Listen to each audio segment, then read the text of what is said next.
All right, so today we're going to be questioning Heather. She runs a clothing closet here in Shelton, and we're just going to get her take on how it's been during COVID, give us a little introduction about yourself, and see if we can't get more people in the community to get some help. Okay, so my name is Heather Smith. I am a mom of 6, so I have 1 biological and 4 adopted and 1 guardianship. So I have been in Shelton for just over a year, so about a year and a half now. I grew up in Tumwater mainly, and we were out of state for 10 years, so we're just back in the area, and my kids, 4 of my kids are from foster care. Okay, So kind of like my heart and soul has always been with foster care that's awesome. and how I can help, or trying to figure out how I can help. So it's kind of where we are. And I feel like we've kind of found, like we were placed in Shelton for a reason, I feel like. Yeah. And it just kind of went from there as far as that goes. I started like just volunteering at the DCYF. So it's Department of Children and Youth Family Services in Shelton, helping them with keeping their clothing closet organized. So it's literally a closet Oh, okay. with shelves and bins with all sizes and shoes. And that's mainly for kids when they first come into care. Okay. So when a child comes into care, and a lot of times they don't have any clothing with them, so then the workers will just go in there and pull a couple of outfits, some PJs, underwear, whatever they need, at least for that night or a couple of days. Oh, okay. And that's that. But my always thought was, then what? They don't stop growing. There's about 20 more steps after that. Yeah, so. like then what? How are they gonna get more clothes? Like, when they first do come into care, if they're new to care, they do get a clothing voucher, and they can go to a store. It's usually in Olympia area, that they can get clothing that they need. But the issue with that is the child has to be with them, and they have to only be buying that specific size for that child at that time. Oh, so there's a lot of rules. So you can't buy, like, if you know the child's in a size 10, 12 children's, you can't buy a 14, 16. Okay. So sure, they have size for that, but in 2 or 3 months they're gonna grow out of that, and then what? then what? Then they're not gonna have anything to wear. So, and that's kind of where we've gone with it. And we started it, or we opened it, or like grand opening was July 18th. So really in the middle of COVID is when this kind of came about. Oh, wow, okay. But we just started really in a small section of my home doing it, and it kind of has overtaken part of my home, which is a good thing because people want to donate, and I'm really bad about saying no to people for donations. I feel like we all are. I have been saying no, but it's really hard for me to say no. But we've really kind of started networking with a lot of different people who are helping other areas of people in the community, like the warming center downtown.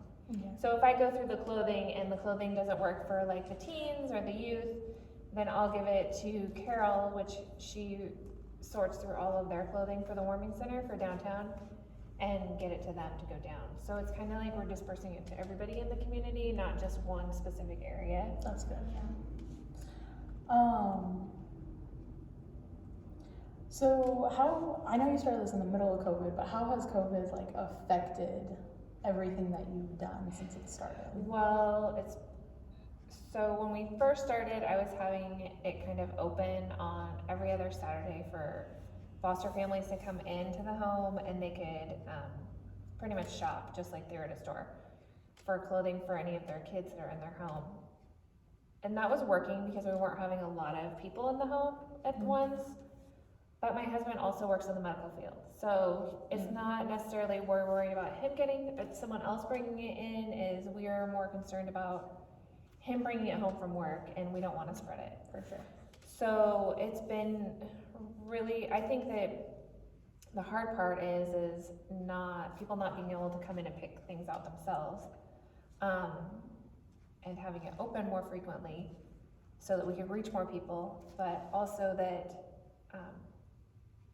so what we've done is kind of like by appointment only, Okay. but then still it's people coming into the home, so it's still a little bit harder, and we haven't had as much foot traffic because of that. So I feel like if we were in a more public area, Like that's at what, your own building. and we had our own building or someplace like that, that was more centrally located in downtown Shelton somewhere, we would be able to have more people come in, and even if it was like a timed thing where maybe only one family at a time goes in. Yeah, still by appointment, but then you're still taking out the factor of, you know, it's in the Right. medical field. Yeah, and so, so I don't know how many people how many kids we've helped since we started in July, but I did a total for December 9th through the 15th of January, and it was 41 kids. Wow, So it was a lot, that's awesome. and, I would say 5 of them were probably, from the domestic violence shelter downtown. Because their clothing closet, strictly, they want new clothing at their clothing closet right now because of COVID. So they don't have a lot down there. Yeah. And so, we had a contact down there who would, when a mom would come in, they would say, hey, this is the size she is, this is what she needs, these are her kids. Mhm. And I would pull for them and take it down to them. And we were able to do it that way, but they couldn't have the clothing in the closet. Yeah. So, that's where we've kind of branched out to helping just really any child in need, not just specifically foster kids. Our focus will always be on foster children, Mhm. because there's a huge need, and we want to make sure that the gap is filled somehow, with these kids. So our focus will probably always be foster children, but like all children in need. I don't ever want to have to turn away a child because Absolutely. of some little clause or something. Yeah. So I mean, I think that that's what's been difficult, is not being able to reach as many people. But I mean, December was 41 people, or That's 41 awesome. children, which is good. And I just think, oh my gosh, what if we would have had a more public space? We could have, that number would Even have like been in main huge. downtown Shelton where everyone is, and, Yeah, that number would have probably tripled, I think. oh, absolutely. Yeah, so, I don't know. Well, awesome. Well, thank you so much. Yeah.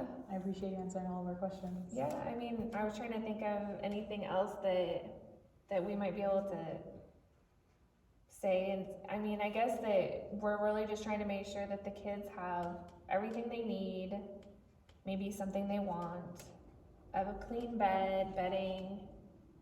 Last week I delivered 3 beds, to teens that were sleeping on couches. So just making sure that they know they're loved, that's my main thing. Absolutely. So yeah. Is there anything that like you need, like from the community? Right now, bedding is a huge need always. Twin bedding in teen boys and girls. It seems like the need's been teens lately. A lot of teens are coming into care, or they're being placed with relative placements. Okay.